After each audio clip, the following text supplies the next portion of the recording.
We are live. I got some fun wine for you guys today. We got some good stuff. Sparing no expense here. Sparing no expense. Two phenomenal wines. Only regret is that you could look at this. I put these wines out here like 2 minutes ago. It's so hot. They're already warming up. Condensation everywhere. So, first wine. This is something, guys. This is a historic experience for me because I have never in my life, 100% certainty, never in my life had a wine from Vallée d'Aoste. Now, for those of you who know your European history, borders are a little bit complicated on that continent. They've changed a bit over time. So you have, for instance, in northeastern Italy, you have a region called Alto Adige. And we'll have a wine from there in one of the upcoming periscopes. But this is an area of Italy that's actually German. When you cross the Austrian border, everybody's speaking German. The radio's German. It's not really until you get around Trentino that it starts to become more Italian. Because in the past, this was part of Austria-Hungary, right? Austria-Hungary controlled Venice. And when they lost Venice, they still controlled the Alpine region north of Venice. So you have a similar situation on Western Italy, in the northwestern corner, so north of Piemonte, north of what we would call Torino, you have a little enclave called Vallée d'Aoste, and this is a French enclave within Italy. So, as you might expect, what happens when you put a bunch of French people in, especially near the borderlands, though. I mean, I'm about to make a little generalization, but the wine should be a little bit more French, right? The most French wine in Italy is normally considered to be wine like Barolo, Barbaresco, these wines from Piemonte, which is on the border with France.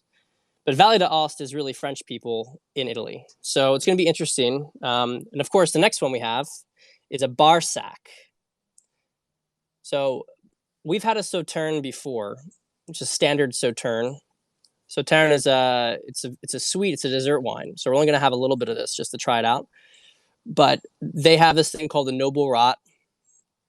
Yes, it has incredible skein. Whole Alps have incredible skein.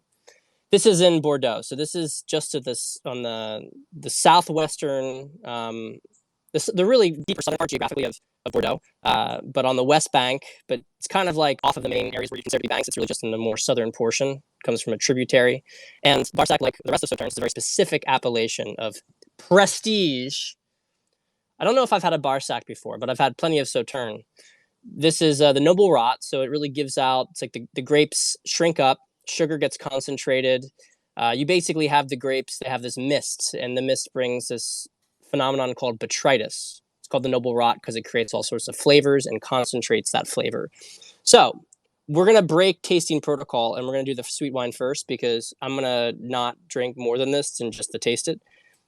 And we're going to continue throughout the periscope drinking this one. So, but I will pour them next to each other so maybe you can see a bit of the color difference here. I don't, by the way, know what grapes are in this Vallée d'Aoste. I have seen 0 things on the back that indicate it's probably a local blend. I wouldn't be surprised if it has. Wouldn't be surprised if it has some of the Piemonte varietals, maybe Arnese, maybe Gavi. Who knows? So look, very big difference in color, and you can see this is always going to happen with a Sauterne. If it's good, it's going to have a deeper color to it because that's the richness of the concentration. So let's try this out. Oh, guys, it's too good. It's too good. If you haven't had a Sauternes, getting a basic Sauternes, they're wonderful. You can get a bottle of, like a full bottle of regular Sauternes, right? Because a lot of times they come in half bottles. You get a full bottle, and only for like $25. And it's really, really incredible. Now, this Barsac here, this is a little more prestige, a little more concentrated flavor. This one was closer to 35, 40. I think, if I recall correctly. But man, it just you gotta splurge at one point and you gotta try it because the flavor, like I can smell it from out here. The apricots, it's so rich. The concentration is so rich, but when you have it, you have all this delicate acidity, and the combination of that flavor and the acidity, it's incredible. I don't think that there are better wines out there for dessert because they're not super alcoholic. They're sweet, but they're not too sweet. They're not like cloying as we describe it in the wine industry. And they have plenty of acidity. And a lot of dessert wines are just, there's a lot more sugar to them and maybe not quite as much acidity. So really recommend you get it. That was Cyprès de Clément, something to try out. And then this guy right here. So completely different. Completely dry, extremely refreshing. Extremely refreshing. And you got like papaya in this one. So there's a little bit of a tropical note as well as a little bit of breadiness too. Bread. Usually you can get that from residual yeast in the fermentation. I like it though. I like it because it adds to the fruit. It's just a little something extra. But it's really well made. It has a richness to it, but it's not so rich that it's not so rich that it really makes you feel like it's overpowering your mouth. It's still primarily refreshing.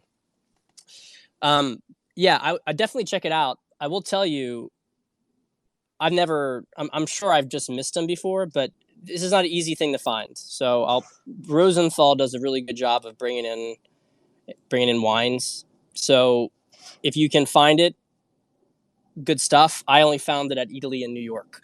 And guys, I also promise that we're going to mix it up.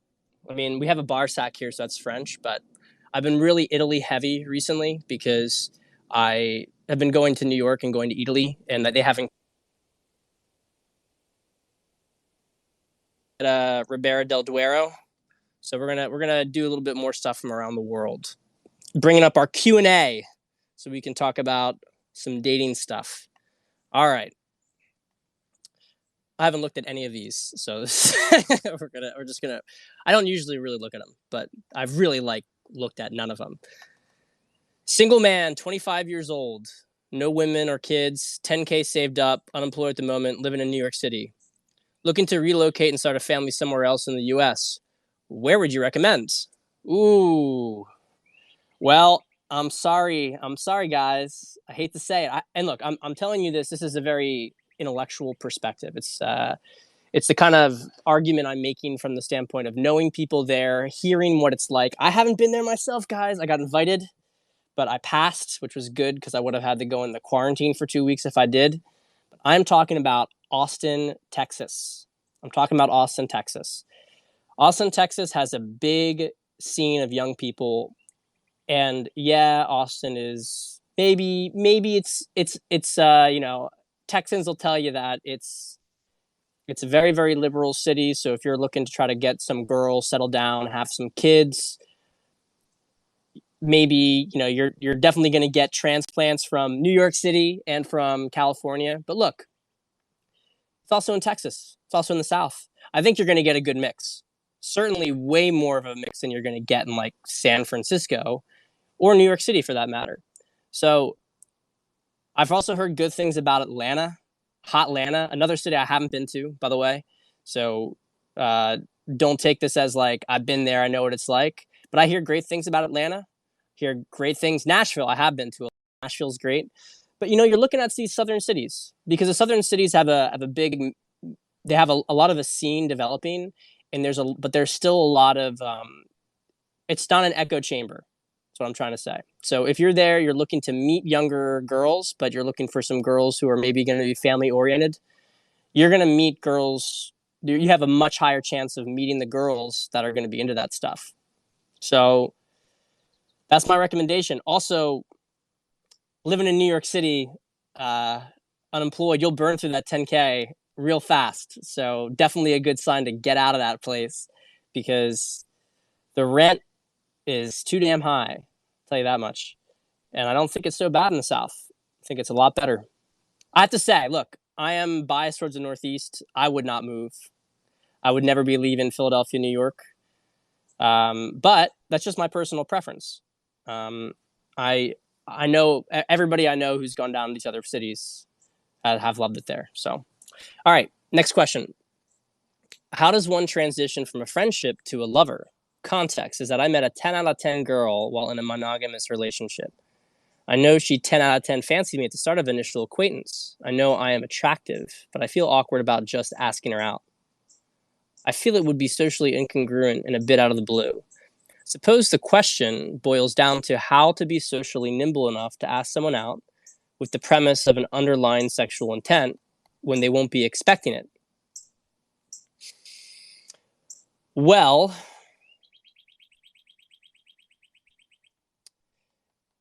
there are a lot of things to this situation. This is one of those things where, like, to give you an exact thing, I need to ask the person a million questions because I need to understand what is the vibe between the two of you right now. How are things at the moment? Okay, maybe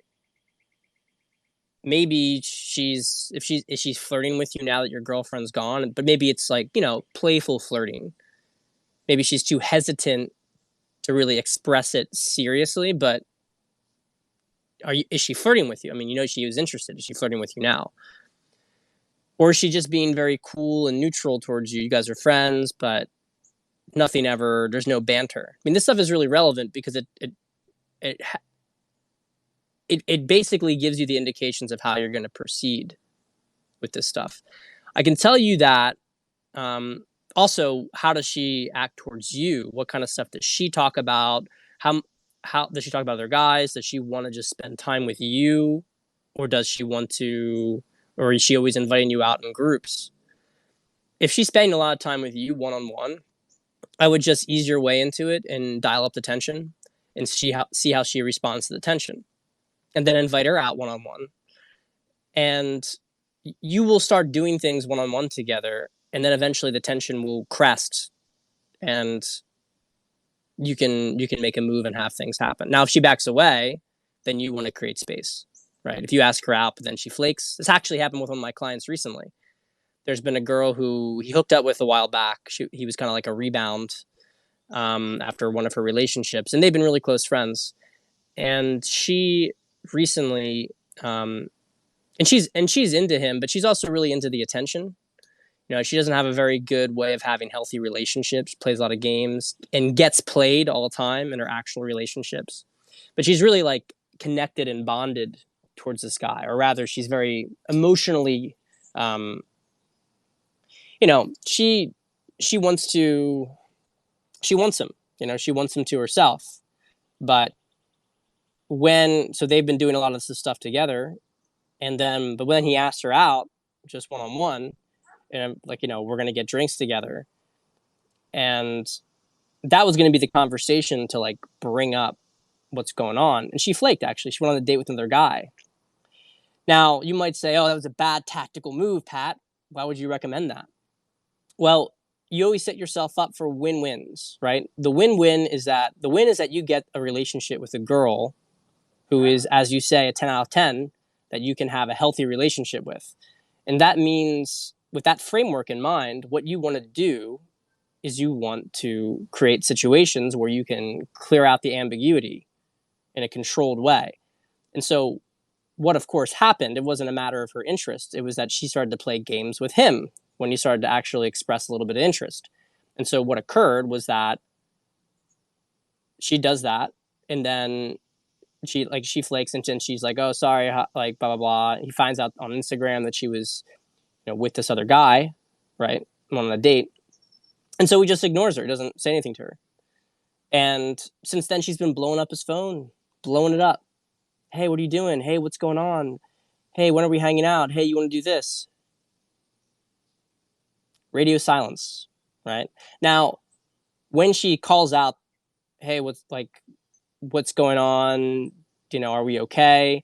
Then he can say, he can set up a time, like, I'm good, blah, blah. And they can and he can bring it to a point where they can talk about what happened. But she has to get chagrined enough. She has to be humbled enough that she will be ready to have that conversation. So to bring it back to this question, get in a situation where if you guys have a natural like hanging out one-on-one and you do things one-on-one together, just build up the tension. Make sure that the tension is there in the background. If you're not at that point, then in all reality, you're just going to create more distance so that she'll start to be drawn towards you to want to spend time with you. You have to transition the friendship in that case. But I'm sure she's a great girl, but let's just do this and say she's 10 out of 10 potential, because we don't know you haven't dated her yet. So you don't know what she actually is. She may have potential. She has potential for this, but let's not claim that she is this, because until you date them, you don't know them. It's a good rule of thumb. Okay. So good. Next question. Hey, Pat, saw your question. How can you tell me the difference between, how can you tell the difference between a girl that is emotionally unavailable, sexually repressed, versus a girl that simply isn't interested? It's a good question. I don't really actually get questions like this a lot. It's a good subtlety here. You really have to see, okay, two ways. First off is that a girl who's actually not interested is not going to be doing anything to try to spend time with you or hang out. Okay. A girl who's repressed is going to send signals that she wants to hang out with you, but she's going to sabotage hanging out with you. She's going to be, she'll maybe be interested in hanging out, but when it comes to sex, she's going to get all clammed up and really nervous about moving forward. So you can understand that on a fundamental level, a girl who doesn't have these kind of repression or emotional baggage is going to be moving towards, she's going to be like open to you guys spending more time together, and most likely some aspect of romantic time. Now, it may be that you hang out and then she's like, I had a client months ago who was dating a girl and she had severe emotional repression. She had pretty much never had a boyfriend, which is another thing. You got to know her history.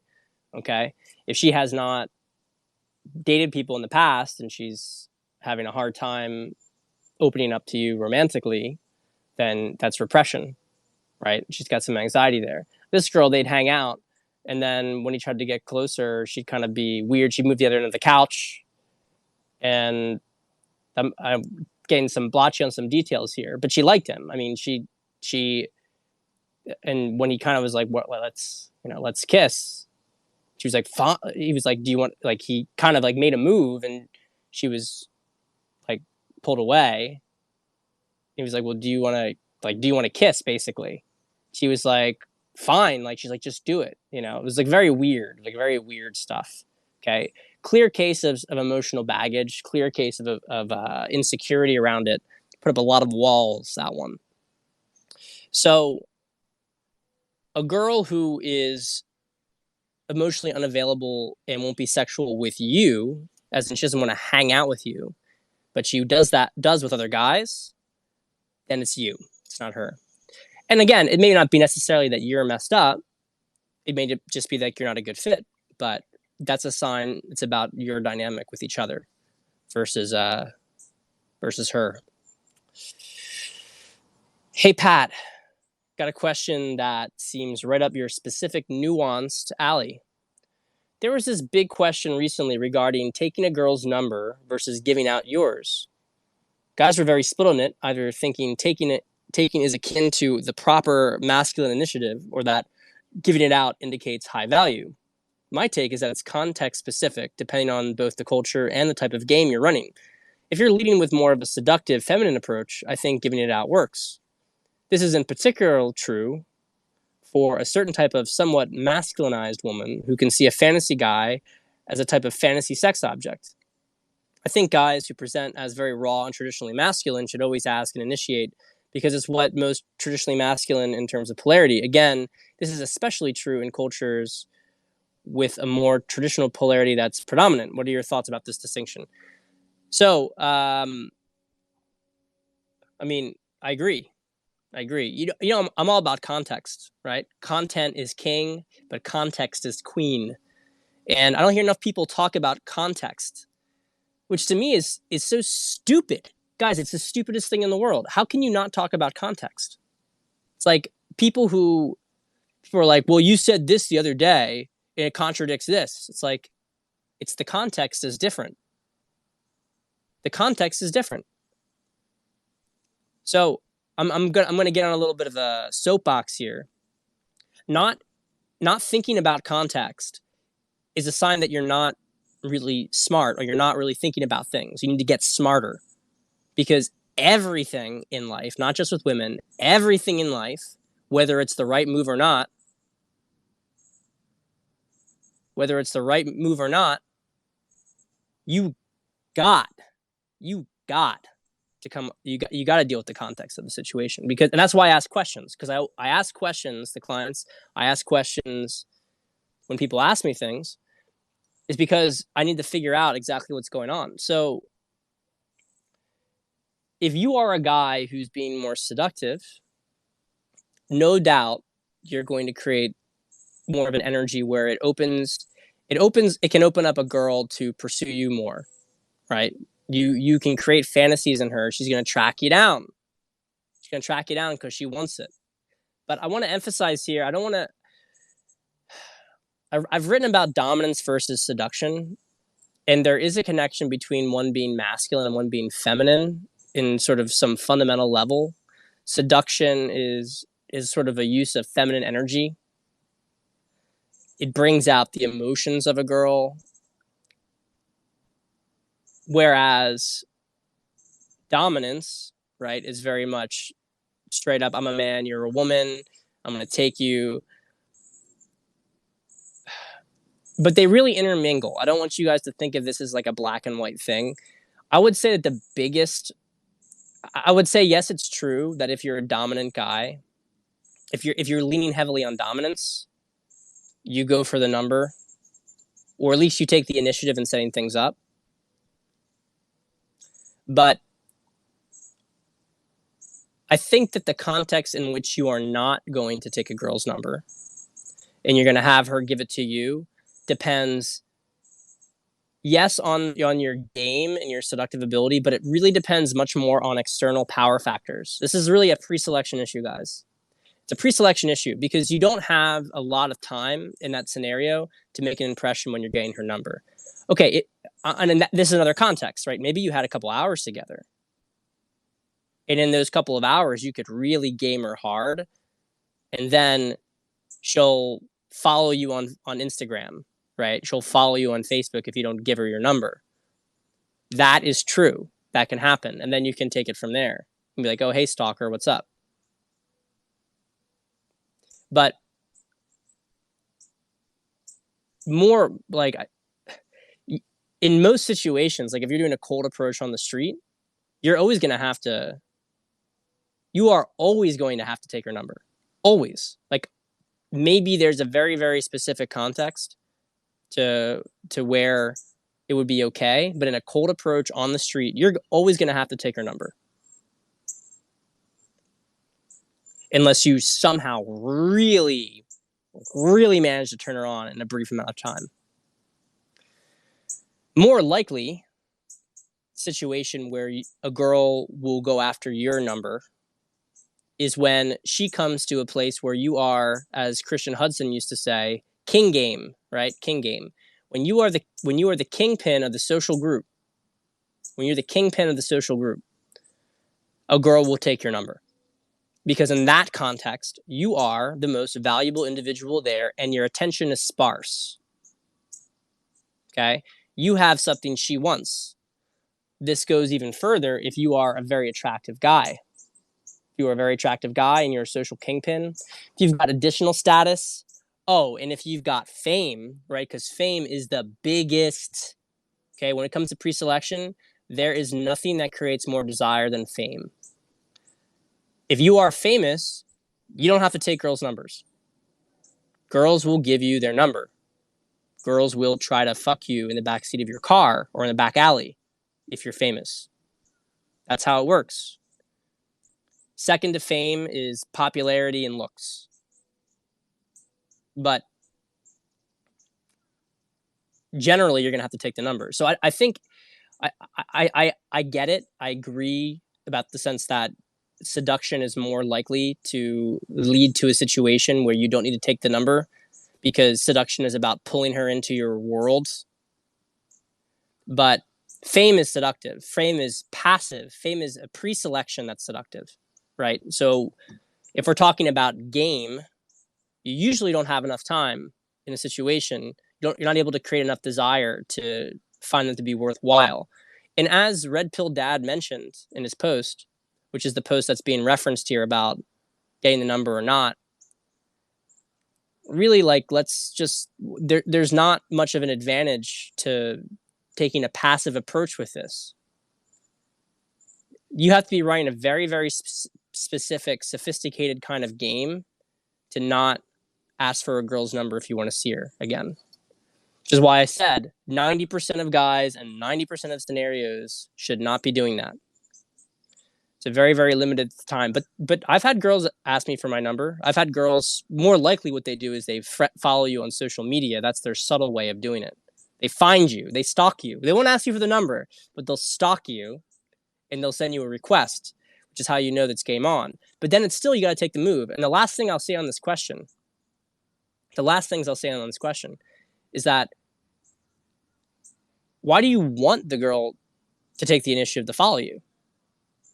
What do you need? What validation do you need from that? Is it really just a purely tactical thing that you want her to? I mean, obviously you want to be in control of the frame, but do you really want a girl to stalk you and to beat down the doors to try to get to you? Do you really want to try to? I mean, I can tell you, I've had this sort of masculine girl trying to track you, trying to go after you. It's not that much fun, guys. Sex isn't good. Experience isn't that good. It's kind of emasculating. So I agree that most of the time you're going to want to make the move yourself for multiple reasons. Let's catch up on some of these questions real quick. Yeah, can a man in his 40s attract 20s woman? Yeah, no question about that. No question about that. What are some must-dos in a cold approach? You gotta spark attraction. So you gotta create some tension, and you gotta create some rapport. I mean, that's pretty vague. Let me give a specific example, specific statement.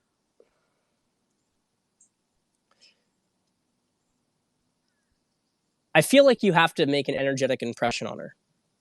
Okay, so I think that the problem that I've seen with guys who do cold approaching is that they're very much in script mode. They might be saying things that make sense, but she doesn't feel you there. She doesn't feel you.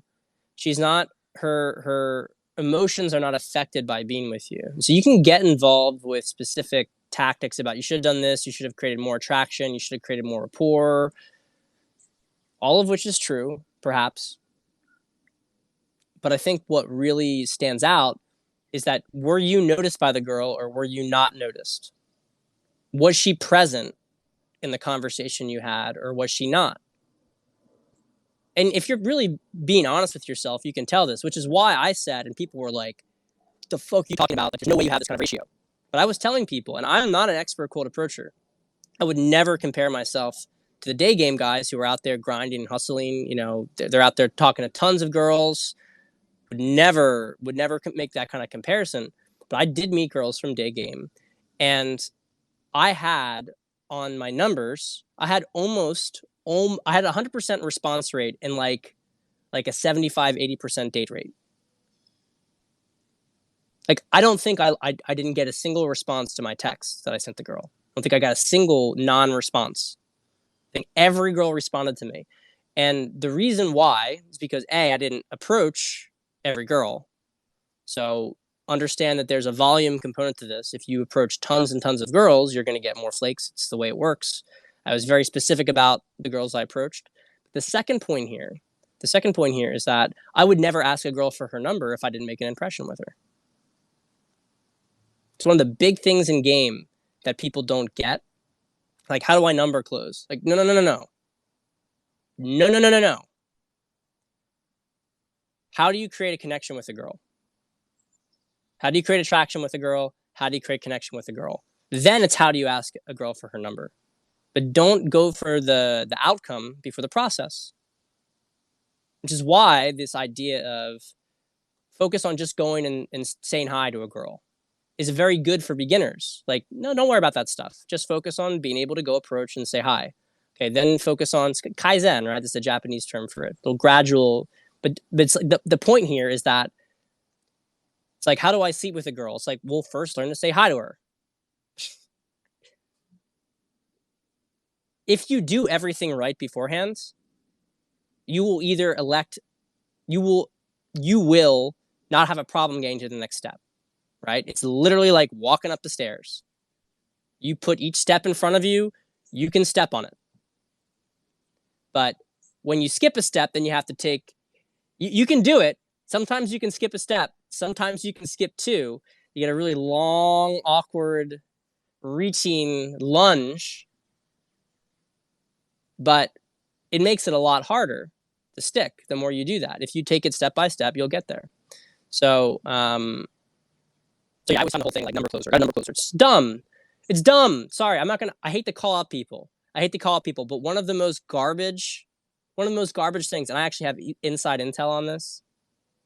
Simple pickup, right? Everyone likes simple pickup because, and whatever, power to them. They're out doing things. They're out they're out approaching girls, fine. But they're doing these like one after another approaches.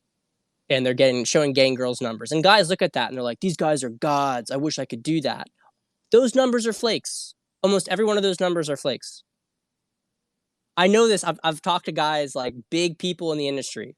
Almost all of those numbers are flakes. Girls don't even respond. And the ones that respond don't go on a date because nothing was created. It was literally like a big lunge from saying hi to getting the number. It's too fast. Looks good on camera. Sells a lot of stuff. Doesn't work. Better to go talk to a girl. Throw out some assumptions so you guys attract her. Move on to trying to connect with her. And if you don't have it, then don't ask for the number. Hey, it was great talking to you. Have a great day. Why don't you go for the number? There was no connection. Why would I do it? It would be a flake. And it would also be incongruent. It would be completely opposed to the truth of that situation. There is no truth in trying to jump ahead with a girl.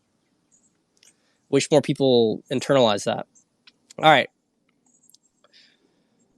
What is your opinion about plastic surgeries? I think most people are against them because they are usually done for wrong reasons, self-esteem issues, etc. But don't you think that they might actually be a good idea in a case where some rich, successful guy in a long-term relationship might be gaining too much interest from younger girls?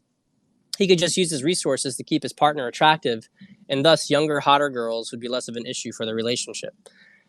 I mean, again, guys, I'm not a black and white thinker here. I'm not pro plastic surgery. I don't really, I don't like it philosophically.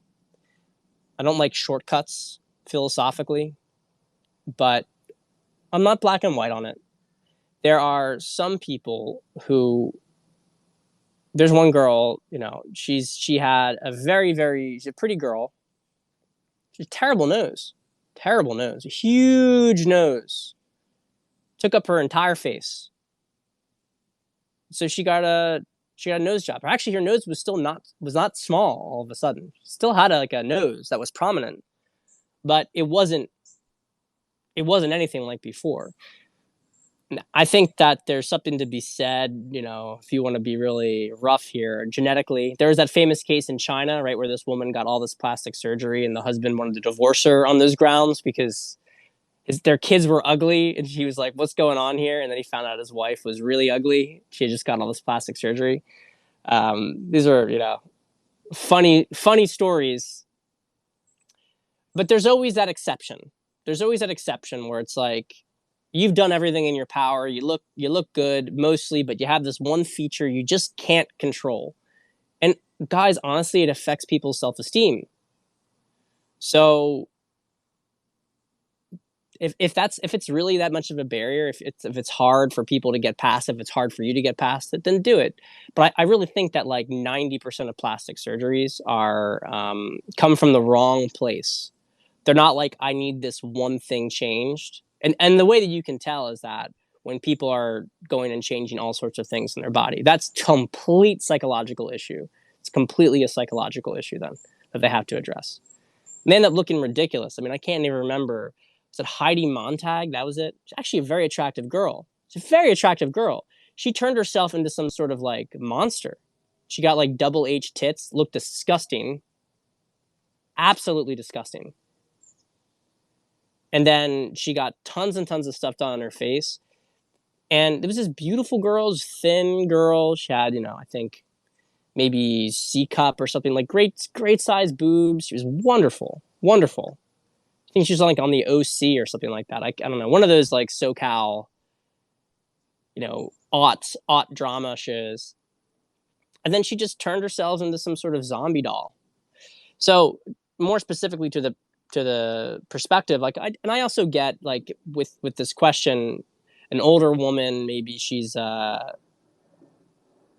older woman, maybe she's married to a rich guy, he's getting a lot of he's getting attention from younger girls, she feels kind of old.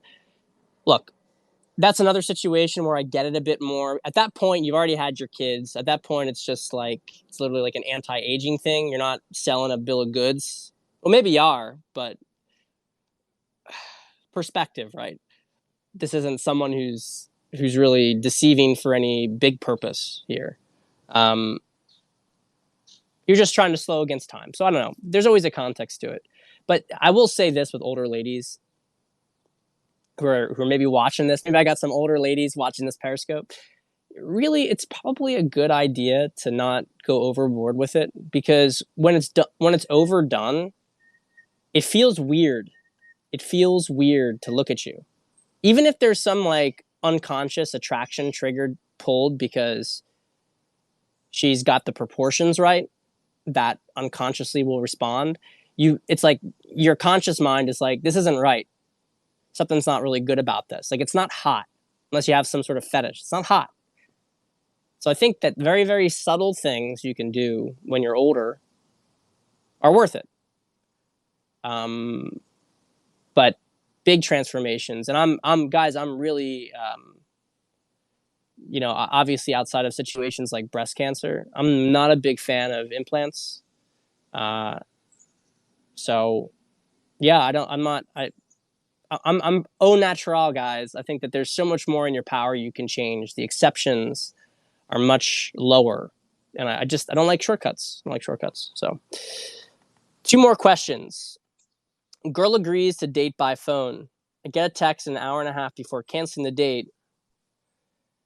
It's my sister's first year wedding anniversary, and I get a text an hour and a half before canceling the date. Oh, or maybe that's for a reason. I'm trying to understand this. Like I told you, I didn't review these beforehand. Okay, girl agrees to date by phone. Get a text an hour and a half before canceling the date. It's her sister's 1-year wedding anniversary. Asks to reschedule, but doesn't offer alternative date time. Do I ask again, set up another time? Ball is in her court since she canceled, in my opinion. By the way, she asked for my number first. Cool. All right, friends. So, obviously, it's bullshit. It's a game. Now, doesn't mean that she's not interested, but one of the most frustrating things about the process of dating is that you have to deal with these ridiculous games from girls. They're just ridiculous. They waste everybody's time, and yet girls do it. Girls don't get what they want, really. They get a little bit of attention, but they don't actually get anything that they want. It's stupid. I wish that like in other eras, you'd have older women who would tell them, stop being a dumb bitch. They would actually say that in a more polite form. But they tell these girls, you are absolutely ridiculous for doing this kind of stuff. But they do it. So she was interested. She asked for your number first. Now, this is actually part of it, though, is because, and this ties in well with our previous. This is I don't even know what that means. That this is the previous kind of deal. Previous sort of, sorry, I'm jumping things up. This ties into the previous question we had tonight about do you give the number out or do you ask for it? I didn't mention it then, but this is a really good point here. She asked for the number first, which is a sign that she's interested, which is why she did it. But she didn't want to do that. She didn't want to ask for the number first. And because she did it, she feels like she's needy. And so now she has to flake in order to eliminate her sense of being the needy one. All right? You guys hear that? This is really important. It's not uncommon when a girl asks you for her number that she'll flake on the date. It's not uncommon because she feels like she's overextended, and she asked you for the number because she may have had some insecurities, right? She didn't think you liked her. She wanted to make sure that she had a chance with you. But then she's like, I'm so insecure, blah, blah, blah. And then she'll flake because she wants you to chase after her then. So in some sense, it's bait, but it's mostly unconscious. It's mostly like a way that she has to deal with her own anxiety. So, I mean, obviously it's a bad excuse. Like, you don't just find out about your sister's 1 year wedding anniversary day of. And if you did, you would be a lot more apologetic and probably say, I know this is ridiculous. My family just told me, what's your schedule like next week? Like, there's a lot more of ways that they would try to accommodate and clean things up. So this was just an excuse for her to flake. And what she wants you to do is she wants you to go back after her. Because if you go back after her, then she's going to feel validated. But you might be able to get her on a date with that. But now you're in a position where you're chasing her, and then she's going to start to think, oh, wait, why did I like this guy? So my recommendation is she asks you for her number. And presuming that everything with the texting prior was normal, you didn't do anything particularly needy in texting to throw her off. She asked you for the number, so she was interested. And she flaked. So I would leave it. I would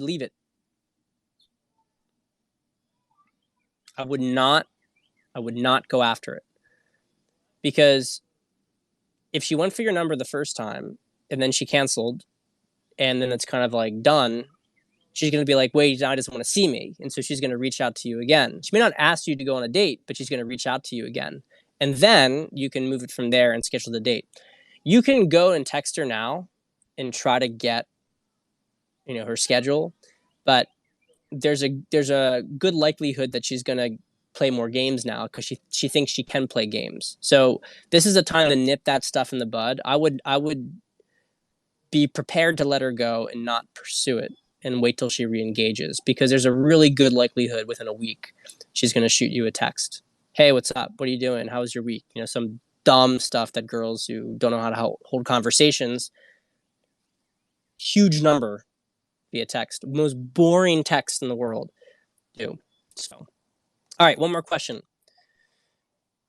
You've mentioned many times that females are much more engaged in slut shaming and enforcing sexual standards than males. From what I heard, this is also supported by academic research.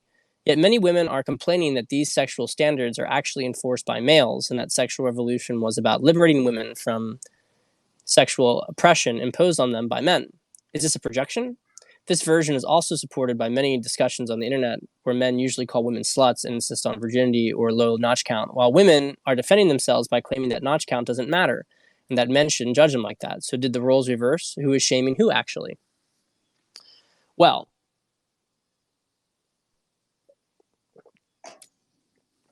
this is a lot to unpack. I'm going to do a little top off here. Oops, oh my God, I think I missed. It fell through. All right.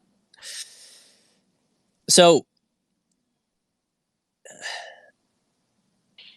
a lot of this is about what sort of dynamic, sorry, how do I put this?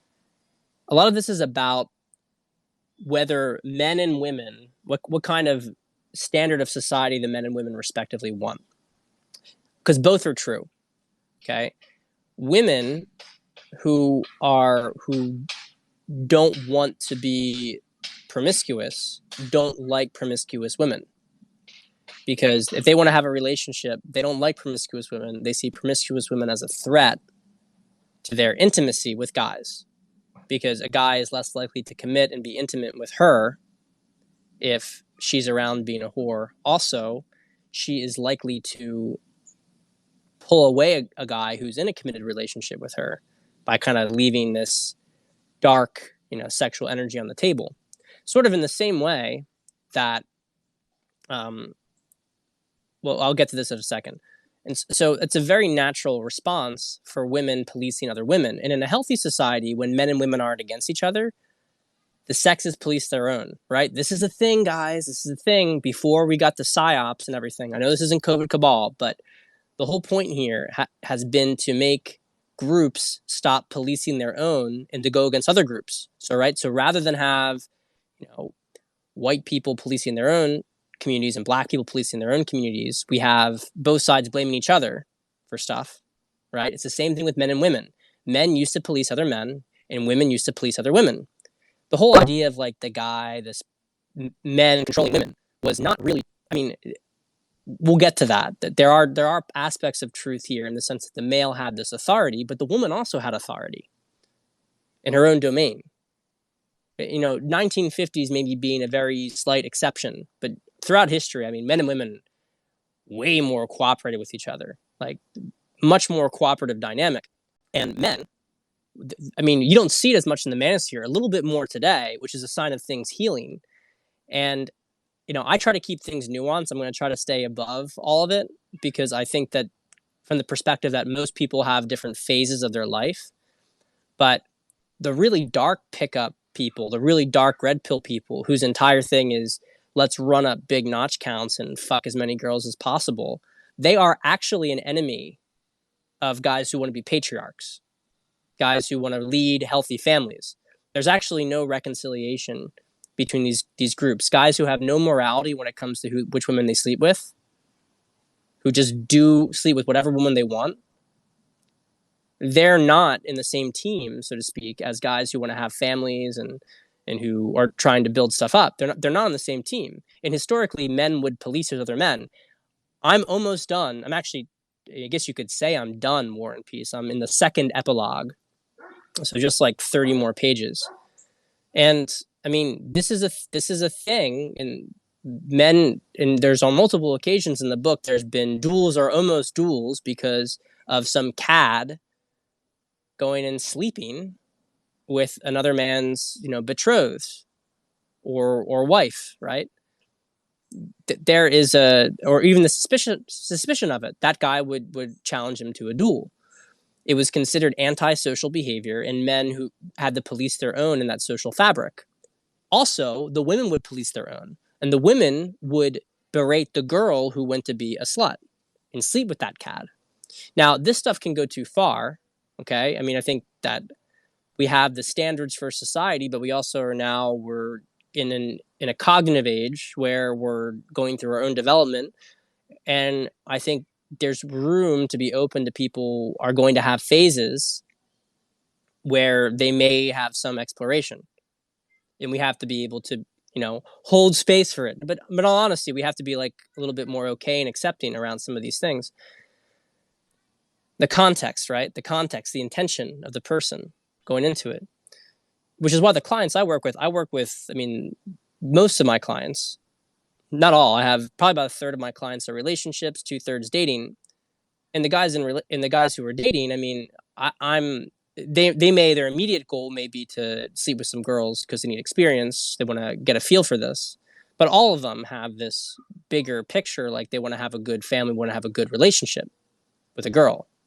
That's kind of the guys I work with, like guys whose life purpose is to rack up lays. I don't really mess with it because I find it's a stagnation thing.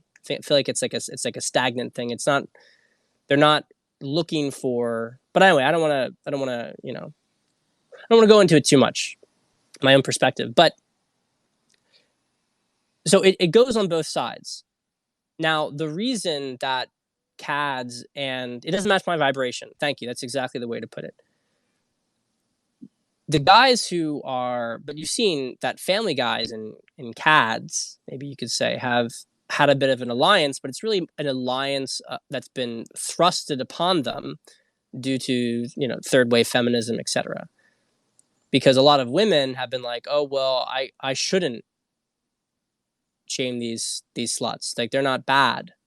Like, they're just girls like me, LOL, everything's okay. Maybe I'll be a little bit like it. Oh, I don't really like it that much, but like, okay, but I'm not going to be mean to her because that's bad for me to be mean to her. It's bad for me to call her out on it. Girls, of course, still do it, but a lot of them are told they shouldn't do it, even though it minimizes their dating success because then guys are distracted. And girls are starting to wake up to it gradually, but it's guys' job to lead. It's guys' job to lead. So